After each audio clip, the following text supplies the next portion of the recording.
if you go back and look the last 3 years, he leads the National Football League in throwaways. Like he's just not going to take a negative play. He's not going to take a sack or a fumble. He throws the ball away. Mm-hmm. And so I think that's the thing with Jalen Hurts. He has to understand what he's really good at. He has to also understand what his deficiencies are and spend a little bit more time working on those parts of his game. But I think the Eagles, and particularly the offensive staff, they have a better understanding of who he is, what he does well.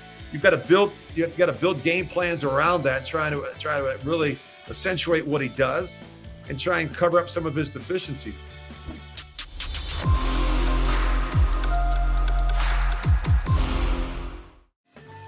All right, hour number 3. Welcome back in, everybody. Sports Take, JAKIB Sports YouTube Network. Rob Ellis along with Derek Gunn, Barrett Brooks. And joining us now, our next guest, he was a 4th-round pick in the 1987 draft, went on to win the NFL MVP in 2002, St. Joe's Prep. He's a blue hen from Delaware. And what a killer painting behind him in the shot, too, on top. I got to get one of those, man. Rich Gannon. Rich, how are you? Rob, I'm doing great. It's great to be with you guys. A beautiful summer day here in Minnesota. I just came back from the Jersey Shore. I'm heading back around the 4th of July. Can't wait.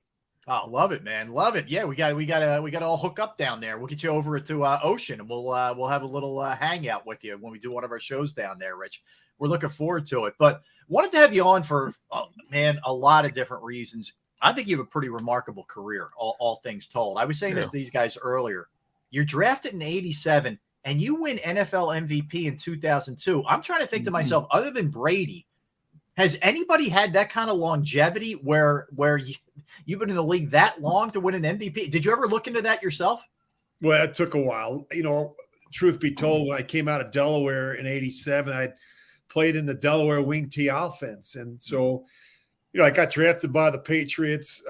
They really didn't want to give me the opportunity to play quarterback. So 6 days after the draft, I got traded to the Minnesota Vikings. And it was actually a pretty good landing spot for me because the Vikings at the time had 2 veteran quarterbacks, Tommy Kramer, who had been to a Pro Bowl, and Wade Wilson, who went to the Pro Bowl, I believe, in 88. So, I wasn't forced to play right away. I wasn't ready to play right away. I had to learn a lot about the NFL passing game, protections and concepts and defensive coverages and fronts and pressures. It took a while for me. And when I finally got the opportunity to play a little bit, they pulled the rug out from under me. I think I had 3 or 4 different coordinators in Minnesota, a couple different head coaches. And then I got traded to Washington after the 92 season. I didn't get into training camp until the last day. And then, really wasn't able to compete for a starting job. Was only there a year, had shoulder surgery, was out of football a year. So, I think when I look back on my 17-year career, what I'm most proud of is kind of my longevity. I hung in there. I battled. I was kind of a grinder and just kept working at it and my craft and really played my best football and really got better towards the end of my career. Hey, Rich, when you look back on your career, 17 years, and you look at the journey it took you to get those 17 years there, as you look back, were you surprised that you lasted 17 years in the NFL? Not really. I mean, I knew I always had the physical skills. I knew I had the toughness and the determination and the will to put the work in. I said I always took great pride in my preparation and performance. I always felt like, guys, when I stepped on the field on Sunday, I was the most prepared player on the field. I really felt like that was my edge. And so, I just, for whatever reason, I just, had an ACL, repair early in my career after I think my 3rd year. Again, the coaching changes. I was talking to a couple former general managers the other day, and we were talking about the development at the quarterback position. And this happened to me. So let me just throw this out there. I think the most dysfunctional thing we do in the National Football League is we don't really develop young quarterbacks the right way. Think about how many this year alone. I think there are 17 teams that either have a new quarterback, a quarterback entering his 2nd year, a team that, like, for example, the Indianapolis Colts, they have a new quarterback in Matt Ryan. The Atlanta Falcons have a new quarterback in Marcus Mariota. They drafted a quarterback. And what happens is with a lot of these, like, look at Tua. He'll have his 4th different coordinator. Think about that. This is his 4th different coordinator this year. And what happens is that every year as a young quarterback, you're having to learn a new system, new terminology, new verbiage. I tell it the best way to understand it is if you were in high school and the first year we said we're going to study the German language. You come back your sophomore year and say we're going to study French. You come back your third year, we're going to study like Spanish. There's nothing to fall back on. You don't have any history of an experience, and so that's a problem as we look at the lack of development of these young quarterbacks. Mm-hmm. You look at Alex Smith. He had 6 coordinators in his first 7 years. No wonder the guy struggled until he finally found a home in Kansas City with Andy Reid, someone who put his arm around him and really, gave him the confidence and the trust that he really needed to excel at that position. Well, I mean, just speaking on that, you talked about early in your career, you came from a running type of offense, not even a pass-centric offense. You're in there. How long did it take you to get the gist? Because right now, there's a lot of people that have a lot of doubt in Hurts and his ability to read defenses. When did you learn how to read defenses, understand what defenses are trying to do to you? People don't understand that you got hot reads. I mean, as an offensive line, I played offensive line. I played 12 years. And it wasn't until like my 5th and 6th year that I really understood, all right, if I see that safety creep over a little bit and that linebacker creep over a little bit, I know they got an MEB blitz coming from my side. So now I can adjust, have my set and everything else. How long did it take you to learn that? It took me until like my 4th or 5th year to understand what defenses were doing to me. It does take a while. I mean, there's a process, right? I think for the quarterbacks in particular, I think understanding protections, having the freedom and flexibility at the line of scrimmage to change plays. I mean, when you're going up against a young quarterback like Jalen Hurts, last year, for example, just in his second season, really this first full season as a starter, it's a lot different than playing against a Drew Brees or a Peyton Manning or a Tom Brady, guys that have been in the same system for, 12 or 14 years. I mean, the game slows down. Their eyes are able to see the entire field. You're able to anticipate. You're able to, get out of bad plays. I tell young quarterbacks all the time, there's only about 60, 65 plays, offensive snaps in a game. And if you waste 3 or 4 of them, that's way too many. You have to make every play count. So we have a strong side run called them. If they've got a strong side overload with an MEB look or Sam Strong safety, you got to get out of it. You got to get us into a better play. And, you have to have the ability to do that. I think Jalen Hurts, guys, made some improvements last year. I think the anticipation, the accuracy was a bit better. I think like a lot of young quarterbacks with that skill set, with his athleticism, his ability to create and manufacture some offense, he's got to learn to slow his feet down, to really slow his mind down and function and operate better and more consistently from the pocket. I mean, you guys know the NFL, these defenses aren't going to let you run all over the place. That's right. They're going to set the edge. They're going to force you to sit in there on third down in the red zone and make good, accurate throws and good decisions. And that's an area of his game where he has to improve in year 3. Yeah, Rich, you make a great point. I mean, to your what you said initially about the Tua and having that continuity there. Same for Jalen Hurts. I mean, he had a different coordinator every year at Bama. He transfers to Oklahoma. He comes to the Eagles. It's Doug Peterson. The next year, it's Nick Sirianni. This is the first time since he's had his dad in high school that he's had the same offensive system in that long a period of time. I mean, that's a lot to ask for a young guy. It is. And I think, the challenge, that's why this offseason is so important. You think about the quarterback school and the OTAs and the mini camps. He's a young player that needs as many reps as he can get. And I think, the key for him this year, you're looking for, steady growth and maturity at that position. And I think a lot of it is the decision-making, the anticipation, his ability to kind of slow the game down. As you get more experienced, that I talk about what happens. Think about the 25 seconds between plays or 30 seconds. What happens in the mind of a quarterback? For some young quarterbacks, the game is spiraling out of control. It's going so fast. All they really hear is the play call. They do the best to get that out of their mouth in the huddle. They get to the line of scrimmage. They're maybe seeing one thing and they snap the ball. As compared to someone like Tom Brady, the minute he hears part of the play call, he's already seen a visual picture of the play. He's able to go into the huddle and give a tip, a reminder to the receiver. Hey, cut your split, Timmy, or hey, Freddie, quick release there. Here, hey, heads up for 200 jet. And then as he breaks the huddle, walks the line of scrimmage, his eyes see it all. He sees the front. He sees the safety rotation. He sees the coverage. He sees the right corner heels at 8 yards. He sees the left corner. His heels are at 10 yards. I mean, it slows down. As he gets his hands under the center, he's able to see all the adjustments. He's able to anticipate. He's able to verbalize and communicate and really just put the other 10 players at ease offensively and not waste plays and really take advantage of his experience, his knowledge, and his know-how. And that's really, for a young quarterback, that's where you got to make up ground. You know, it's not a fair fight between Tom Brady and Jalen Hurts. We saw that last year in the playoffs. Yeah. You know, you have to, and that's going to be the challenge. It's not physically. I mean, Jalen Hurts can make all the throws. He can run around. He can protect himself. He can create some offense. He's got to make up is from the neck up. He's got to be able to really become a real student of the game and someone that can really be an asset in the huddle and at the line of scrimmage. Rich. I mean, that to me, that just brought into my head. Of course, you played with Gruden, and just understanding his offense and how you have to process the way, like 322 jet watch stick. Nah, that's my favorite play. You know, but people understand that you got to break down. Okay, 322. I mean, it's a 3-step drop. It's 22 protection. The running back's going to go to the left side, and then they're thinking, all right, the nod route is with the tight end. Then you got other verbiage. Tell me the longest plays that Gruden had. I mean, that you had to take it and give to them, everybody on the field, and then it's by the way, it's on 2.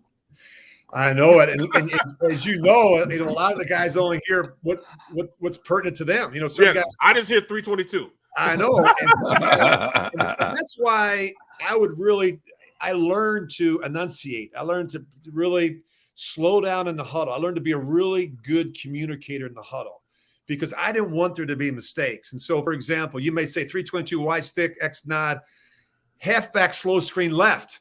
Somebody might hear the 322 Y stick, they don't hear the screen part. Right. So for example, when we get down and we go on a hard count, I would walk into the huddle and I'd say, sit in, hard count, explode to double wing right, 2-jet flanker drive, halfback corner. On a hard three. So like whatever you need to emphasize, right? You really do that, and you got to be clear. And so, you know what certain players need more information, but communication. When there's a problem, think about this. And you guys have been there and been around the game long enough to know when there's a problem, an interception, a breakdown. It's usually a communication issue. Yep. Somebody didn't hear the call. Somebody didn't hear the check. Somebody didn't understand. Somebody made the two things we cannot tolerate, and from being in the huddle, you guys know this: MAs and MEs, missed assignments and mental errors. You just can't have them. We talk a lot about that. So communication is critically important, and that's another area where Jalen Hurts can get better. Hey, Rich, when you look at how the game has been pushed to a pass-happy game in the National Football League now, are you surprised at how watered down the quarterback play is? There's not 32 legitimate starting quarterbacks in the National Football League. Every team has an average of 3 quarterbacks. You throw one on the practice squad. So there's 96 guys playing that position in the National Football League, and some of them are never really ready to play the position the way it should be played. It's a great point. I'm often asked about, who the best quarterbacks are, who the top 5. I'm never really comfortable saying because I think Tom Brady's different than Aaron Rodgers. I mean, I think they're both incredible players, but they're very different. Patrick Mahomes is different than Lamar Jackson, but yet they're both incredible players. But what I do know is that we have this top tier of quarterbacks. Yep. We have a middle tier of quarterbacks, and we have the lower third of the quarterbacks in the NFL. And some are moving up and down. I mean, we've got like a Ben Roethlisberger, for example. The last couple of years, he probably wasn't a top 10 quarterback anymore. He was trending towards the middle of the pack. Still had experience, still can be productive, but not the same player he once was. We've got other quarterbacks that you may make mention of Jalen Hurts. He's probably in that bottom third, but maybe he's trending up. Maybe if he puts a good season together, the Eagles make the playoffs again, he gets into that second tier of players, somewhere in the 16s or something like that. That what you're hoping for is steady growth. But I would say this: there's the haves and the have-nots in the National Football League. And I always say, if you have one, it's a great business to be in. Like, Andy Reid must be loving life right now. I mean, he's coaching Patrick Mahomes. He's getting up there in years. I think Andy's like 67, something like that. Yep. I mean, if you're Andy Reid, like, why would you stop? You're coaching like Patrick Mahomes. Life is great. you're going to win 12 games every year, 13 games, and compete in the playoffs and maybe have a chance to win a championship. But if you're coaching Justin Fields and you're not sure if he can play or not in Chicago, and they just fired the coach last year and they got a new guy in there, that's not as easy. I always say, if you don't have a quarterback, you're better off selling life insurance. This is not the business. Rich, I got to ask you about this. We talk about this division all the time, and two of your former teams. The West is nasty, man. I mean, the quarterbacks and the defensive lines in virtually across the board. When you throw Wilson into that mix now with the quarterbacks, I mean, how explosive could this division be? I really feel bad for the defensive coordinators in the AFC West. I mean, think about it. 1 week you got, you got Russell Wilson. The next week you got Justin Herbert. The next week you got Patrick Mahomes, Derek Carr. I mean, you've got four of the top quarterbacks in football. They can all wing it around. They can all make plays. They're very different and unique. I'm a huge Justin Herbert fan as well. I think that guy is a talented player. He was a 3-time academic All-American at Oregon. His brother is, I think, in his second or third year of medical school at Columbia University School of Medicine. Wow. I mean, this kid's a bright guy, and he's tough and he can make plays. So I agree with you. I think the AFC West is going to be a little bit like the NFC East used to be. Like, everyone's kind of, bottled up in there. And, I don't see anyone like, even the Chiefs, they lost Tyreek Hill. They've lost some other players on both sides of the ball. Like, I don't think they're just going to run away with the division. I think it's going to be a lot closer. I think we're going to have a lot of teams, we get into November that are just right there. And like, I don't see someone going like, 14-3 and another team, somewhere with a losing record. I think it's going to be a really tight division. I think it's going to come down the last couple of weeks. And that's really what I think is going to make that AFC West so special. Yeah, I'm a firm believer right now that Carr is going to show a lot of people that the Raiders are in this West, and they might be. I mean, I have them actually top of the division right now. Oh, and I just because of Carr and his ability. You say when you have a quarterback, you have it. Carr is finally starting to take his step up into the upper echelon of the quarterbacks, not just in his division, but in the NFL. Now they're getting weapons around him. Yeah, I mean, Devontae Adams. I mean, that's it's his good buddy and roommate from college at Fresno State, one of the top receivers in football. Yep. They've also brought in Chandler Jones, one of the best pass rushers in football. You compare him with Max Crosby. I think Josh McDaniels. I think he's so much further along and ready for this opportunity. Yes. Didn't go as well, but again, he didn't have the quarterback. I think he's got the quarterback now. And I've talked to a lot of people out there, and obviously I do the Raider preseason games. I think everyone is excited in Las Vegas. This could be a special team. And again, I think when you look at how they finished last year, I think they carried some momentum into the offseason. I mean, it was a difficult season. You lose your head coach. Obviously, you have the Henry Ruggs situation. They lose their best tight end, Darren Waller, after the Thanksgiving game for like 6 weeks. And they had to beat the Chargers last week of the season, in the 17th game of the season to get into the playoffs. And then that was kind of an amazing overtime win for them. I think this team grew up a little bit last year, had to overcome a lot of adversity. And I agree with you. I think Derek Carr is going to have a special year. Rich, let me ask you, we touched on Hurts, but let me ask you about the Eagles in general. They make a lot of big moves. A.J. Brown to help out Jalen Hurts, a lot of good additions on the defensive side, Hassan Reddick among them. What are your thoughts on them in that NFC East? I think they surprised some people last year. I mean, I think when you looked at the way the season began, there was real concern after the first month of the season. I think that they made a significant change offensively from a philosophical perspective. I think they decided that we're not going to have Jalen Hurts throwing the ball 40 times a game. That's just not going to work for us. So they really played to their strengths. They have a great offensive line, a physical offensive line that can knock people off the ball in the running game. They've got a couple backs that are interchangeable that can be extremely productive. And Jalen Hurts, his ability to manufacture some offense with his legs, his ability to extend drives on third down by pulling the ball down and running, and even creating some design plays for him. So to me, that was a really smart move by a young head coach, Nick Sirianni, and I think it really paid dividends for them. I think they got a better understanding of who Jalen Hurts is, where he can get better, and what his strengths are. I think guys playing the position, I think even if you're looking at Drew Brees or Tom Brady, not only do they understand their strengths, what they're really good at, but they understand their deficiencies, their weaknesses, what they're not good at. Like Tom Brady knows that, like, if the pocket breaks down, he's not going to run and make a first down. He's not going to be able to extend plays. He just he just moves to his right and throws the ball away. In fact, if you go back and look the last 3 years, he leads the National Football League in throwaways. Like he's just not going to take a negative play. He's not going to take a sack or a fumble. He throws the ball away. Mm-hmm. And so I think that's the thing with Jalen Hurts. He has to understand what he's really good at. He has to also understand what his deficiencies are and spend a little bit more time working on those parts of his game. But I think the Eagles, and particularly the offensive staff, they have a better understanding who he is, what he does well. You've got to build game plans around that, try to really accentuate what he does and try and cover up some of his deficiencies. But I think what's going to be the difference this year for Philadelphia, I think some of the improvements that they can make situationally, third down, down in the red zone, 2-minute offense, 4-minute offense, their ability to finish off a team when they have the lead. Defensively, their ability to create more negative plays, more sacks, more turnovers.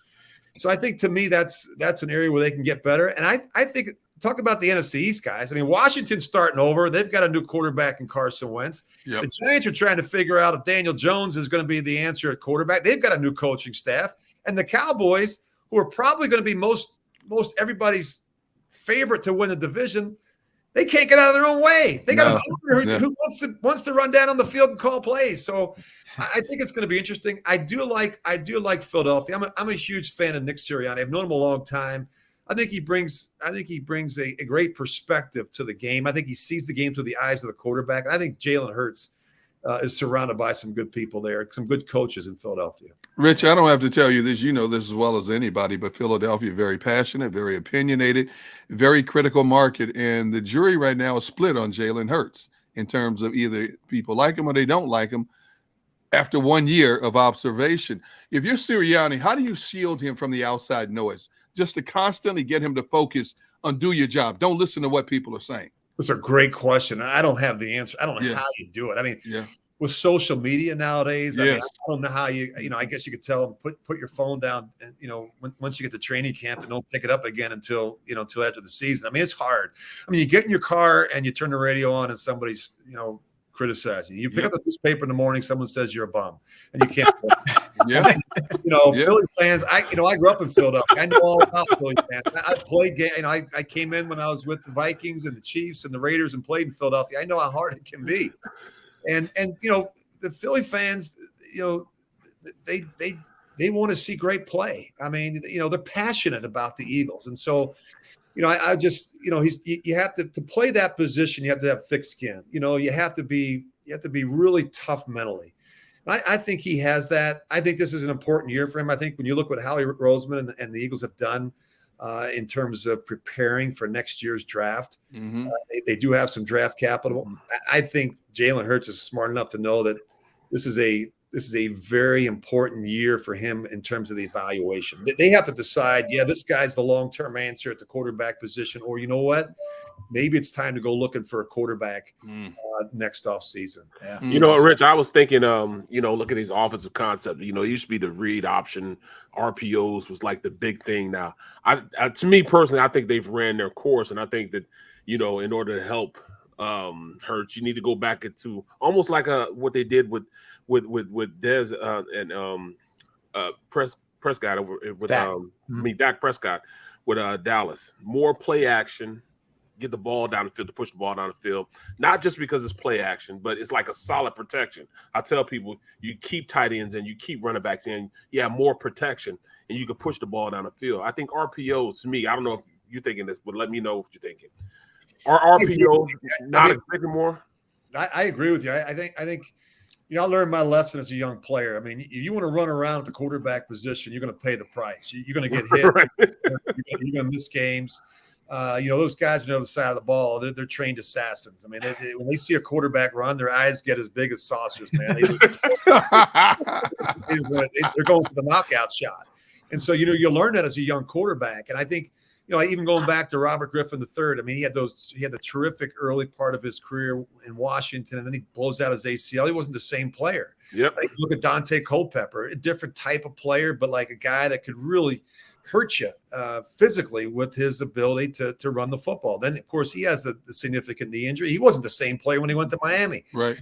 And I with the exception of Lamar Jackson, and by the way, he got nicked a little bit last year, and they do some things very differently offensively. It's not all he's a special guy, but you worry about like what's the shelf life of a guy that's going to run for 1,000 yards every year in the NFL as a quarterback. I mean, you're like, can you play 10 or 12 years? I've yet to see that.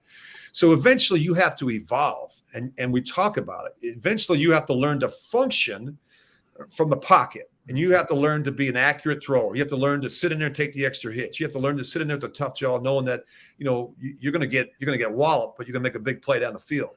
And that's where, my opinion, where Jalen Hurts, we got to see it this year. I mean, he has to. What happens as young players is that we go back to what we're comfortable doing. And the minute it gets cloudy, boom, we just pull it down, we run. Because I know I can pick up 3 or 4 yards. I know I can make a guy miss and get a first down. But eventually you can't do that all the time. And eventually you got to sit in there and you got to function as a professional passer. And that's what we got to find out from him. How accurate can he be from the pocket? How good can he be on third down? Can he fit the ball into a tight window? How good is he at pushing the ball deep on the outside, outside the numbers? Can he put the team on his shoulders for 3 or 4 weeks and throw it 35 or 40 times a game when we're not able to run the football? Can he bring us from behind? Or do we have to play complementary football every week with Jalen Hurts to have a chance to win? We got to run the ball and gain 125 yards on the ground. We got to play great defense. We got to be sound in the kicking game, because if we expose this guy and he's got to throw the ball more than 30 times, we're in trouble. You don't want to be in that position, and that's a hard way to win in the NFL. And that's what the Eagles have to find out this year. Is Jalen Hurts, is he able to mature and develop and to be in that guy at that position where we can count on him? And it's all about, you guys know, it's all about consistency and production at the quarterback position. Hey, Rich, you played with 4 teams in the NFL. Which was your favorite organization to play for? And please don't tell me Minnesota, because I'm from Wisconsin. So don't tell me Minnesota. Well, it wasn't. Yes. I spent 6 years in Minnesota. I had a couple of different coaches. Honestly, guys, that was not a great team. Yeah. The veteran leadership on those teams, we had good enough. I remember my first year, we went to the NFC Championship game. I thought, we're going to go, be back every year. And the leadership on the team wasn't very strong, and eventually it certainly was a factor. And then I went to Washington for just 1 year in '93. The team was really long in the tooth. I mean, guys like Jacoby and Bostic and Charles Mann, all those, they were getting long in the tooth, and they just it was the end of the run. But then I went to Kansas City. I spent 4 years with some really good players, in the '90s with Marty Schottenheimer. I played with Neil Smith and Derek Thomas and Marcus Allen and Tony Gonzalez. Jeez. Had a lot of great players, and Will Shields, and just guys that were just not only great players but great teammates. That was probably the most fun. Going to Oakland, I spent 6 years there playing for Mr. Davis. Let me just say it was a challenge. It was an incredible organization with a storied history, but a bit of dysfunction. It was crazy. I mean, the things that happen in the building every day, you'd be like, wow, I can't believe this is actually happening. And yet you want us to go out and beat Denver on Sunday. We had to overcome adversity in our own building and then win the division. It was hard. All right, Rich, last one, and we appreciate all your time. This has been awesome. Perhaps the most important question, since you're a Jersey Shore guy. What's the best pizza place? What's the best spot? Mango on the boardwalk, for sure. Yes. I mean, I don't know how you could not say that, but there's so many great things about the Jersey Shore guys, as you know. I love everything about it. I think the best thing for me, even going back, I grew up in Philly. Yeah. I didn't have the good fortune of having a beach house, but I did have some friends who did have beach houses, and so I'd go down there sometimes on the weekends and sleep on the floor. But as I got older and I was fortunate enough in the NFL to make some money, we finally bought a beach house. But we'd always rent a place before training camp. We'd rent a place in Seattle and Ocean City. And I just remember, like, it was just the right place to just kind of unwind and get your mind right for the season. And the only thing you worry about when you're down at the beach, guys, if you get up in the morning, you get a workout in, you go to the beach, you hang out. The only thing you worry about when you're at the beach is what's for dinner and who's making it. That's it. Right. That's right. That's exactly right. Yes. The concern that I have is like, what's for dinner and who's making it. That's it. Amen. Rich, awesome, man. Great, Appreciate you, man. great Thank you, man. talking to you, bro. Thank you Awesome so much. insight. And Thanks so thank much you. for having me, guys. All the best. Pleasure. And we'll check out, you can check Rich out. He does unbelievable work all over the place. Bet Parks, CBS Sports Network on the digital side, Sirius XM NFL. He's a really good follow on Twitter. I advise everybody to check out Rich on Twitter as well. I do, at Rich Gannon 12. Rich, we appreciate it, man. Thanks a lot for the insight. Have a great one. Thanks a lot, bro. All right, take care. That was good stuff, man. Good stuff Great on Hurts. stuff, man. On the quarterback play. Barrett, you could tell, like, when you were going through some of the verbiage with the plays and everything's got a process. I love him. Like, look, you got to slow down. We got to go through this thing methodically. And that's the big thing, right? People understand just learning the verbiage on how to play and how things are broken down. Like I said it yesterday, but then he kind of reaffirmed what I said yesterday when it comes to just how you break down the play. Who has this to do? What information this guy has to do, and then even the snap count. I love how he went back and told people, look, man, this is, hold your water on this. I can remember quarterback said, hold your water now, hold your water. We're going on hard three. We're going on 3. All right, he'll say the play. We'll go out 2-jet, all go on 3, ready break. Just because you have to make sure that everybody gets to play, everybody gets it. That's tough, man, and I think that's where Hurts is going to make his biggest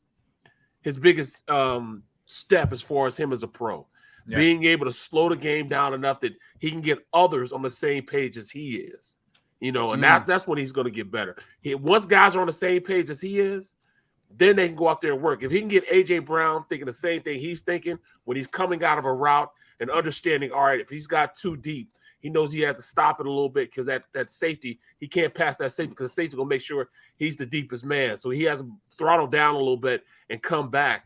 And, he has to understand and appreciate the fact that, all right, Hurts sees the same thing. So since he sees the same thing, they're on the same page so they can run a route accordingly and he can get the ball to him when he needs to get the ball to him. Yeah, that was good stuff. And also I think him pointing out, just having some continuity here with the offensive coordinators. Exactly. And that's been a challenge for Hurts. There's no doubt. And I've been screaming. We can't run that RPO, man. Leave the RPO alone. Yep. We got to run play action or something else, but we can't go with the RPO. Well, and he's also a big fan of Sirianni, so that gives me a little bit of encouragement. That's for sure. Yep. All right, so let's step aside quickly, guys, and we'll roll into our final segment. We'll hit a bunch of different things, including our guy Ben Simmons. He's having a little fun out on the seas. I don't know if you guys will appreciate this tweet or not. You will see when we get back. We are Sports Take, JAKIB Sports YouTube Network.